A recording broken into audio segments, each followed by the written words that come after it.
పిల్లోడి వాడి ఈ రెండేనయ్యా నాకు ఏదో ఒకటి ఇస్తే నేను పలానా తారీఖున పలానా నేను దానం చేసుకుంటా. అంతకన్నా నాకేం వద్దయ్యా, నేను ఆల్రెడీ కష్టాలు పడి బతికానయ్యా. మనం మే 9 నుంచి ఆ తర్వాత ఎవరెవరి దగ్గరికి వెళ్ళి మనం కంప్లైంట్ చేసినాం, కమిషనర్ సిపి దగ్గర చేసినాము. చేశారు మా నా దగ్గర వచ్చారండి. నాకు ఫోన్ చేసి మా అబ్బాయిని చంపేస్తున్నారంట కృష్ణలంక పోలీస్ స్టేషన్లో, ఎవరన్నా జర్నలిస్ట్ని తీసుకొని రమ్మని చెప్పారు, అర్జెంటుగా రామా అని అన్నారు. సరే ఆ రోజు సాయంత్రం నేను వెళ్ళి ఏంటండి సిస్టర్ చెప్పింది, నీ కొడుకుని చంపేస్తాను, నువ్వు దండ రెడీ చేసుకోన్నారంట. ఎందుకన్నారు మీరు చంపేస్తానన్నారు, దండ రెడీ చేసుకోమన్నారు. అది 9వ తారీఖు కాదండి, తర్వాత వెళ్ళానండి. అయితే బయట అడిగితేనేమో అశోక్ అనే కానిస్టేబుల్ ఉన్నాడమ్మా ఉన్నాడు పంపిస్తామని చెప్తున్నారు. ఎస్ఐ గారిని అడిగాను, ఎస్ఐ గారు ఏమో పైన ఉన్నాడమ్మా అని చెప్తున్నారు. సిఏ గారి దగ్గరికి వచ్చి అడిగితే ఆయన సరిగ్గా సమాధానం చెప్పట్లా. ఏంటి వీళ్ళు ఇలా చెప్తున్నారని నేను ఇంటికి వచ్చేసామా, నువ్వు రా రేపు పొద్దున్న తీసుకొని వెళ్తాను. మళ్ళీ ఈవిని తీసుకొని వెళ్ళాను. 2వ రోజు మళ్ళీ వెళ్ళానండి. ఏంటి ఇవి వాళ్ళు తేడాగా ఉన్నారు, సరైన ఆన్సర్ ఇవ్వట్లేదు, అసలు పిల్లోడు ఉన్నాడో లేదో చెప్పట్లేదు. ఈవిడ చూసింది కొట్టడము, అబ్బాయి కేకలు వినటము, ఈ బాబుతో పాటు ఇంకా 4 నా సబ్జెక్టులు ఆ సెల్లో వేయటము, వాళ్ళందరినీ పంపించేశారు మన సబ్జెక్టులకి. కానీ ఈ పిల్లని పట్టలేదు. వాళ్ళ ముందే ఈయన్ని బాగా కొట్టారు, తలకి దెబ్బ తగిలి కళ్ళు తిరిగి పడిపోయాడు. కాళ్ళ గోళ్ళు తీసేసారు. ఒక డాక్టర్ని పిలిచి కాళ్ళ గోళ్ళు తీయించారండి. ఈ చేతులు 2 చేతులు వేసేసారు, 2 చేతులు బొట్టిన వేలు గోళ్ళు కూడా పీకేసారు, మెడ ఇరిసేసారండి, మెడగాడు ఇరిగిపోయింది. చూసామండి. లాస్ట్ టైంలో పిల్లోడు మా అమ్మని చూపించండి, ఇలా ఏలాడి పడిపోయి మా అమ్మని చూపించండి అని ఆఖరి టైంలో. అప్పుడు కూడా వాళ్ళ మనసు కరగలేదండి. ఇద్దరు నడవలేకపోతే 2 కానిస్టేబుల్స్, బాబురావు ఇంకోటి పేరు ఉంది అశోక్, భుజం మీద చెరొకళ్ళు పట్టుకుని ఈడ్చుకొని పైకి వెళ్ళి పడేశారండి. మా కళ్ళ ముందు కాదండి, మా లాయర్ గారు చెప్పారు. ఇంకో లాయర్ గారు చూసుకొచ్చి చెప్పారండి, వీళ్ళ బాబుతో పాటు అదే సెల్లో ఉన్న వాళ్ళు చెప్పారు. చెప్తే నేను మళ్ళీ 4 అడ్వకేట్స్ని తీసుకొని వెళ్ళాను. మాకు మాత్రం చూపించట్లా, వీళ్ళకి అమ్మకు తెలుసు. చూస్తున్నాయి దాసేస్తున్నారు, పైనుంచి కేకలు వినపడుతున్నాయి. నాకు కొట్టుడు వినపడుతుంటే కిందకు వచ్చి ఇదండి మా అబ్బాయి ఉన్నాడు, మా అబ్బాయి దా కేక, నేను వెళ్ళిపోతాను, మా అబ్బాయిని చూపించండి అంటే ఒకసారి చూపించండి అయ్యా, పోనన్నా చేపించండి అయ్యా, ఆడు చూడండి ఉండలేడయ్యా, నా బిడ్డను అంత అన్యాయం చేశాడయ్యా, నాకు చెప్పాడయ్యా, 2 సార్లు చెప్పాడయ్యా. నేను అతను కస్టోడియల్ డెత్ లాగా ఉందని చెప్పేసి డౌట్ వచ్చిందండి. ఎవరు సరైన ఆన్సర్ ఇవ్వట్లేదు. చివరిసారిగా గొడవేసి అడిగాను సిఐని, ఏం చేస్తావు చేసుకో, నీకు దిక్కున్న చాటు చెప్పుకో, రిట్టేస్తావా వేసుకో.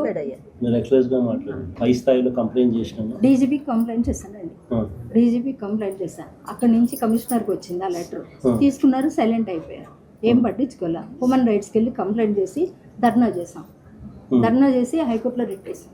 సిపి దగ్గరికి ఎప్పుడైతే ఈ కంప్లైంట్ వచ్చిందో వాళ్ళ స్టేషన్ నుంచి మా దగ్గరికి వచ్చి జరిగింది ఏదో జరిగిపోయింది, సైలెంట్ అయిపోండి, మీకు అంత ఇస్తాం ఎంత ఇస్తాం అని అంటున్నారు. కానీ అసలు బాబుని చూపించాడు, ఏం జరిగింది ఏంటి, ముందు అసలు పిల్లోని చూపించండి, ఉన్నాడా లేడా అని అంటే జరిగింది ఏదో జరిగింది, కవరప్ చేయడానికి అసలు విషయం కరెక్ట్గా చెప్పట్లా.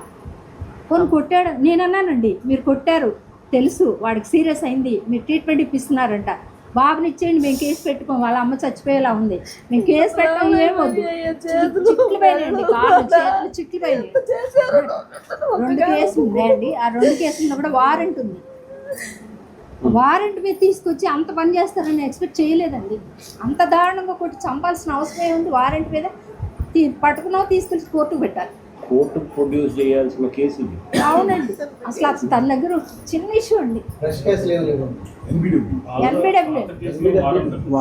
కేసులన్నీ కొట్టేశారు, 2 ఉన్నాయి. వారెంట్కి సంబంధించి వీళ్ళు తీసుకొచ్చి మామూలుగా వీళ్ళు చేయాల్సిన పని ఏంటంటే కోర్టు పెట్టాలి. అట్లాంటిది కోర్టుకు పెట్టకుండా 4 రోజులు హింసించి 15 మంది కొట్టారు. 4 రోజులు హింసించి కాళ్ళు చేతులు అన్నీ ఇరిసేసి దారుణంగా కొట్టారండి. రక్తం కారిపోయింది, ఆ సెల్లో రక్తం కారిపోయింది, గోల్డ్ పీకారు. ఆర్ఎంపీ డాక్టర్ సుబ్బారావుని ఒకరిని తీసుకొచ్చి ట్రీట్మెంట్ వారికి ట్రీట్మెంట్ చేయడం బట్లు కట్టి పక్కన ఉన్న వాళ్ళందరూ చెప్పారండి ఆ చుట్టుపక్కల వాళ్ళు కూడా ఆడి కూడా తీసుకొచ్చారు. ఆర్ఎంపీ డాక్టర్ వివరాలు అన్నీ తీసుకొచ్చారండి. ఆ 2 కాళ్ళకి ఇంజెక్షన్ చేస్తే 2 కాళ్ళు పడిపోయినాయి పిల్లడివి. 2 కాళ్ళు పడిపోయినాయి. అంటే వీళ్ళు ఫుడ్ పెట్టకుండా కొట్టి తిట్టి ఇంజెక్షన్ చేసేటప్పుడు 2 కాళ్ళు పడిపోయినాయి. 2 కాళ్ళు పడిపోతే 2 కానిస్టేబుల్స్ ఈడ్చుకుంటూ తీసుకెళ్ళి పైన ఒక చిన్న రూమ్ ఉంది, ఆ రూమ్లో వేస్తారు. వాడు కేకలు అనపడుతుంది నాకు పైనుంచి కేకలు అనపడుతుంది. అమ్మో ఇది నా పిల్లాడు గొంతు. నేను ఎదురుగా ఒకడు ఉంటే తోసేసి నేను గబగబా వచ్చేసాను. నా పిల్లాడమ్మా మీ అబ్బాయి కథరా యువతలకు రాను ముందు అడ్డం వెళ్ళిపోయారండి. ఇద్దరు వచ్చి అడ్డం నుంచున్నారు. పైకి వెళ్తుండే ఆ పిల్లోడిని కొడుతుంటే కేకలు వినిపిస్తున్నాయి. అక్కడ వెళ్ళే దారికి అడ్డం నుంచున్నారు 2 కానిస్టేబుల్. అంత నుంచొని బంధించి కొట్టాల్సిన అవసరం ఇందులో ఏం లేదండి. మేము ఆల్రెడీ కృష్ణలంక పోలీస్ స్టేషన్లో ఇతను గత 20 సంవత్సరాల నుంచి ఏజీఎస్లో చేసేవాడు, ఎస్ఐగా చేసేవాడు. ఈ నాగరాజ్ అనే అతను ఫస్ట్ నుంచి దూకుడుగా ఉండేవాడు. మా పిల్లాడు ఏదైనా చిన్న చిన్న తప్పులు చేస్తే తీసుకెళ్ళి పడతారు, పోలీసు వాళ్ళు అన్న తర్వాత పెద్దన్న పాత్ర పోషిస్తారనేది ఇది అందరికీ తెలిసిన సాధ్యమే. వీళ్ళందరూ ఫ్రెండ్లీ పోలీస్ అన్నారు కదా. ఈ ఫ్రెండ్లీ పోలీస్ అంటే మనిషిని తీసుకెళ్ళి కొట్టి చంపి శవాన్ని కూడా భస్మం చేసి తీసుకెళ్ళి వాళ్ళే కాల్ చేసి బూడిద కూడా ఇవ్వకుండా వాళ్ళ పరిస్థితి అలా ఉంది ఆ సిఐ నాగరాజ్ది. మేము మామూలుగా వాళ్ళు మా దగ్గరికి ఒక మనిషిని పంపించారు, కానిస్టేబుల్ పంపించినప్పుడు మేము చెప్పాం, మీరు మర్యాదగా మనిషి ఉంటే మనిషిని అప్పు చెప్పండి, లేకపోతే బాడీని అప్పు చెప్పండి. మేమెవరో రోడ్డు పక్కన వాళ్ళలాగా వెనక ముందు ఎవరో లేనట్టుగా ఆడబిడ్డ అలా తిరుగుతుంటే, అయ్యా నేను మీకు తెలుసు కదయ్యా, మా బిడ్డ మీకు తెలుసు కదయ్యా, మా తమ్ముళ్ళు మీకు తెలుసు కదయ్యా, అయ్యా ఒక్కసారి మాట్లాడించండి అయ్యా అన్నప్పుడు మీ హృదయం కలగనప్పుడు మేమెందుకు ఊరుకోవాలి అన్న ఆలోచనతో మేము బయటకు వచ్చాం. బయటకు వచ్చిన తర్వాత మేము ఒకటే అడిగాం, మా దగ్గరికి వచ్చిన కానిస్టేబుల్స్కి వీళ్ళందరికీ మేము ఒకటే చెప్పాం, మర్యాదగా మీరు మనిషిని అప్పు చెప్పండి లేదా బాడీ అప్పు చెప్పండి. ఈ 2 జరగని పక్షంలో మేము ఏం చేయాలన్న దానికి కూడా మేము వెనక ముందు ఏం ఆలోచించాం. మేము 10 మంది ఫ్యామిలీ మెంబర్స్ ఉన్నాం. మేము మిడిల్ క్లాసు, ఇంతకన్నా మిడిల్ క్లాస్ వాళ్ళు ఉంటారు. రోజువారీ రిక్షా తొక్కుకునేవాడు, ఆటో తోలుకునేవాడు, రోజు కూలి చేసుకునేవాడు. వాడికి అన్యాయం జరిగితే సపోజ్ ఎవరూ రారు, వాడు ఎక్కడికి వెళ్ళాడు, ఏ స్టేషన్కి వెళ్ళాడు, ఏ కోర్టుకి వెళ్ళాడు, అంతా మ్యానిపులేట్ చేసి వాళ్ళే చేసుకుంటారు. ఇలా ఆల్రెడీ 2 రోజుల క్రితం ఇంకొక అతను చనిపోయాడు, 15 రోజుల క్రితం. ఈరోజు ఈ తల్లి ఏడిసింది, అప్పుడు ఆ తల్లి ఏడిసింది, ఇప్పుడు ఇంకో తల్లి ఏడుస్తుంది, రేపు ఇంకో తల్లి ఏడిసింది. ఇలాంటి ఏడుపు అనేది ఇంకోసారి ఉండకూడదు అనేది మా కోరిక. చనిపోయాడు అతని పేరు చెప్పి చనిపోయాడు. ఎంఆర్పిఎస్ మాది ఇప్పుడు తప్పైపోయింది. నన్ను వెంటాడి వేస్తున్నారు. గత 3 నెలల నుంచి నన్ను కొడుతూనే ఉన్నారు. నేను ఇంక బతకలేకపోతున్నాను. నా సహకారం కృష్ణాక్షయ్య గారు, ఇంక నేను బతకలేను. గులికలు ముందు తాగేస్తున్నాను. నా సహకారం కృష్ణాక్షయ్య గారు. చూడండి అంట, నెక్లరెస్ క్రిమినల్ కాకుండా మేమందరం ఊరుకోవాలంట. ఏసీపీ అవుతున్నాడంట, బేరం తీసుకొస్తున్నారండి. చూస్తాం.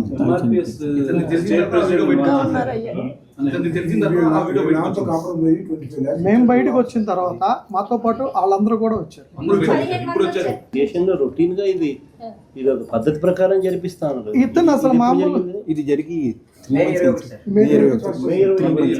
ఇది మే 9 ఇది 1 మంత్ పీరియడ్ లో అంటే అదే నెలలో సిస్టమాటిక్లీ ఇద్దరు ఒకటే పోలీస్ స్టేషన్ పరిధిలో ఇద్దరు జరిగినారు అని అంటే దాని అర్థం ఈ సిఐకి వెనకాల సపోర్ట్ పై లెవెల్ నుంచి కూడా సపోర్ట్ పై నుంచి కింద దాకా ఉంది కాబట్టి ఎటువంటి యాక్షన్ తీసుకోవడం లేదు కదా. ప్రతి స్టేషన్ లో ఇటువంటి పరిస్థితి, లాండ్ ఆర్డర్ మొత్తం కూడా అక్కడ అది తప్పింది, మొత్తం కూడా ఈ విధమైన పరిస్థితి. మా దగ్గరికి వాసు అని ఒక అతను వచ్చాడు, జనసేన అతను. మేము ఒకటే చెప్పాం, మేము రాజీ పడే మనుషులం కాదు, మేము ఎవరికి రాజీ పడాల్సినంత అవసరం లేదు, మాకు ఇస్తే మనిషినే ఉండే, లేదంటే డెడ్ బాడీ అప్పు చెప్పండి, లేదంటే కనీసం బూడిదన్నా ఇవ్వండి. అంతేగాని మీరు మా గుమ్మంలోకి వచ్చి మాతో రాజీ మాట్లాడారంటే మాలాంటి వాళ్ళ పరిస్థితుల్లో రేపు ఇంకోళ్ళ పరిస్థితి ఇంతకన్నా దారుణంగా ఉంటుంది. ఈ విషయాన్ని ఖండించాలని నేను మా అన్నయ్యకి చెప్పాను. ఏం చెప్పానంటే, ఇది బయటకు వచ్చే వ్యవహారంలో లేదు, నేను ఒకరోజు మార్నింగ్ మన అన్నకు పెట్టా, ఫోటోలు పెట్టా, రాంబాబు గారికి పెట్టా, ఇలా ఉంది సిచ్యువేషను, కొద్దిగా మీరు యాక్టివ్ అవ్వండి అని చెప్పగానే అన్న నాకు ఫోన్ చేశాడు. ఫోన్ చేసినప్పుడు ఇలా జరిగింది అని చెప్పి ఇంతమంది యాక్టివ్ అయితే ఇక్కడ దాకా వచ్చింది. Janasena incharge sir. అమ్మిశెట్టి వాసు అని చెప్పి ఆయన పంచాయతీ చేయడం తను పంచాయతీ అయితే చేస్తాడు. అతని కారులోనే తిరుగుతున్నాడండి, అతని కారులోనే తిరుగుతున్నాడు సిఐ. మేము 4-5 సార్లు చెప్పాం కూడా, మీరు మమ్మల్ని ఇబ్బంది పెడతాం కరెక్ట్ కాదు, మా వాళ్ళని ఒప్పిస్తాం, డబ్బులు అంత ఇస్తాం ఎంత ఇస్తాం అంటే. ఇప్పుడు ఆల్రెడీ ఒక అతను మే 9వ తారీఖు 10వ తారీఖు ఒక అతను చనిపోయాడు, మళ్ళీ ఇది 2. ఇలా ఇంకెంతమంది తల్లిలు ఏడుస్తారన్న ఆలోచనతోనే మేము బయటికి రావడం జరిగింది. మేము బయటకు రాగానే రాంబాబు గారు కానీ విష్ణు గారు కానీ వీళ్ళందరూ కూడా మాకు సపోర్ట్గా వచ్చారు. కాంగ్రెస్ పార్టీలో నర్రాజ్ శెట్టి గారు కానీ కొల్మకొండ గారు కానీ అందరూ వచ్చారు, ఆల్ పార్టీస్ అందరూ వచ్చారు, మాకు హెల్ప్గా నుంచున్నారు. అది జరిగింది సార్. అందులో క్లియర్ కట్గా కనిపించేది ఏంటంటే సిఐ పైనుంచి సపోర్ట్ ఉంది కాబట్టి ఇంత యథేచ్ఛగా జరుగుతాం. బాగా ఉందండి. ఎందుకంటే మీరు డీజీపీకి మీరు కంప్లైంట్ చేసినా నో యాక్షన్, కమిషనర్కి వస్తే కమిషనర్ దగ్గర నుంచి మీకు నో యాక్షన్. స్టేషన్ సిఐలు, ఏసీపీలు, కమిషనర్లు, చివరికి డీజీపీల దాకా అందరూ నెక్సెస్లో దీంట్లో భాగంగా అందరికీ ఏం జరుగుతుందో తెలిసినా కూడా అందరూ దాన్ని కవరప్ చేసే కార్యక్రమమే జరుగుతుంది. కానీ సీరియస్గా యాక్షన్ తీసుకోవాలని లేదు. యాక్షన్ తీసుకునేటట్టుగా అయితే సస్పెన్షన్ ఎందుకు చేసినారు? అసలు ఫస్ట్ ఆఫ్ ఆల్ సిఐని ఎందుకు సస్పెండ్ చేసినారు? అంటే హత్య జరిగిందని ఒప్పుకున్నట్టే కదా. ఇది మన హాస్పిటల్ నుంచి వచ్చింది ఫోటో. ఇప్పుడు వీళ్ళకి ఎలా పోలీస్కి ఎలా ఇన్ఫర్మేషన్ ఉంటుందో, ఆ స్టేషన్లో ఉన్న ఒక 5 ఖైదీలు కలిసి ఉంటే వాళ్ళ దగ్గర నుంచి వాళ్ళల్లో ఎవరో కూడా ఉంటారు కదా. ఒకసారి 10 మంది ఖైదీలు లోపలికి తీసుకెళ్ళినప్పుడు ఓ 4-5 కొడతా ఉంటే కింద ఉన్న 4-5 ఎవరిని తీసుకెళ్లారు ఏంటి అనేది ఇన్ఫర్మేషన్ ఉంటుంది కదా. వాళ్ళు బయటకు రాగానే మీ మేనల్లుళ్ళు ఇలా కొడుతున్నారని చెప్పి అక్క దగ్గరికి వచ్చి, అమ్మ మీ అబ్బాయి మీద ఇలా కొడుతున్నారు, 15-20 రోజులు తిరిగింది. మేమేమంటా ఆడబిడ్డ ఏడుస్తుంటే ఆ ఏడుపు కూడా కరగలేదని మా కోపం. లోపలికి వెళ్ళేటప్పుడు ఎవరైంది తెలవట్లేదు, నన్ను వెళ్ళవట్లేదు, అందరు అడ్డంగా బలలేసి కూర్చున్నారు. చూసారు చంపారని చెప్పింది. నన్ను నానా తిట్టులు తిట్టాడు, అందరి ముందు కూడా నన్ను తిట్టాడు. అదేంటయ్యా నన్ను తిడుతున్నాను, నేనేం చేశాను అయ్యా అని కూడా అన్నా. నేను నా పేరు నాన్నపల్లి చంద్రు అంటారు, అలియాస్ పూరి అంటారు. ఆ రోజు పిల్లసాయి అనే వ్యక్తిని తీసుకొచ్చినప్పుడు అదే రోజు నేను స్టేషన్లో ఉన్నాను. అదే వాళ్ళు ఏం చేశారో ఏంటో మొత్తం నాకైతే తెలుసు. అలా అని చెప్పి ఒక తల్లికి జరిగిన కష్టం ఇంకో తల్లికి జరగకూడదని చెప్పి అయితే నేను చెప్తున్నాను. కొద్దిగా అర్థం చేసుకోండి. ఈ వీడియో చేస్తానికి కూడా నాకు భయం వేస్తుంది కానీ చెప్తున్నాను. అతను తీసుకొచ్చి నన్ను లాకప్లో ఉన్నప్పుడు చిత్రహింసలు పెట్టారు, అది నేను చూశాను. బయటకు వచ్చి చెప్దాం అనుకున్నా, చాలాసార్లు నాకు జరిగింది. నేను ఆల్రెడీ జోన్లై కొట్టు దగ్గరికి వెళ్ళి ఎట్లా చేస్తున్నారు అని చెప్తే లాయర్లు కూడా కొంతమంది తెలిసిన లాయర్లు కూడా పోలీసులకి సపోర్ట్ చేశారు. ఆ రోజు సపోర్ట్ చేయడం వల్ల మేము ఎవరికి ఏం చెప్పుకోలేకపోయాము. అదే గోడ మీద నుంచి దూకి తీసి పడిపోయినా కూడా మనిషిని చూస్తా కూడా మంచి నీళ్ళు పోయకుండా వెళ్ళిపోయారు. ఆ వ్యక్తిని వాళ్ళు ఏ విధంగా అయితే ఎక్కడి నుంచో తీసుకొచ్చి చిత్రహింసలు పెట్టి ఆ రోజు మాత్రం స్టేషన్లో చేసింది అదైతే ఎవరికి గ్రాహ్యం కాదు. నీకు ఇలా తెలిసిన ప్రకారంగా అయితే నువ్వు ముద్దాయి నీకు అరెస్ట్ వారెంట్ ఉందంటే నువ్వు పట్టుకొని LPW వాళ్ళని కోర్టులో పెట్టాలి. కానీ ఇలా న్యాయంగా అన్యాయంగా అదే ఒక మనిషిని తీసుకెళ్ళి నువ్వు జైల్లో పెట్టాలి. అమ్మ తల్లి గారు బాగుందా బాగోలేదా, నా కొడుకు ఉన్నాడని కూడా ఒక ఆచూకీ అనేది తెలుసుకునేది వాళ్ళ అమ్మగారు. నువ్వు అలా అని చెప్పి జైల్లో పెట్టకుండా ఇంకా ఏం చేయకుండా ఇలా స్టేషన్లో అన్ని రోజుల నుంచి మనిషి హింసలు పెట్టి వాళ్ళకి ఏమి చెప్పకుండా నీ మనిషిని చంపేశానంటే అదే న్యాయం కాదు. చూసే జనాలకు కూడా నీకు ఎవరికైతే అప్పుడు భయపడుతుంది సార్, అక్కడ మీద కూడా మళ్ళీ అటెంప్ట్ చేస్తారని చెప్పి భయపడుతున్నారు. మేము కూడా భయం లేదు కాబట్టి మేము బయటకు వచ్చి గట్టిగా అడిగాం కాబట్టి ఈ విషయం బయటకు వచ్చింది. ఆ తర్వాత అందరిలో ఇప్పుడు ఎవరికైతే అన్యాయం జరిగిందో వాళ్ళందరూ కూడా 1 by 1 బయటకు వస్తున్నారు సార్. అది అందరం మీకు సపోర్ట్గా లోతైన ఎంక్వైరీ జరగాల. సస్పెన్షన్ వీళ్ళకే కాదు, అసలు ఇట్లాంటి వ్యవస్థ మారాలంటే వీళ్ళని కంట్రోల్ చేసే మొత్తం పైదాకా ఉన్న వ్యవస్థలు అన్ని వ్యవస్థలు అందరిలో ఉన్న వాళ్ళందరూ కూడా దీనికి బాధ్యత వహించి టోటల్ రివ్యాంప్ అనేది జరిగి భయం అనేది ఒకటి క్రియేట్ అయితేనే ఇటువంటివి ఆగుతాయి అనేది నేను కూడా సంపూర్ణంగా కూడా నమ్ముతున్నాను. ఖచ్చితంగా విల్ ప్రెస్ ఫర్ అన్ని రకాలుగా మీకు సపోర్ట్ చేసే విషయంతో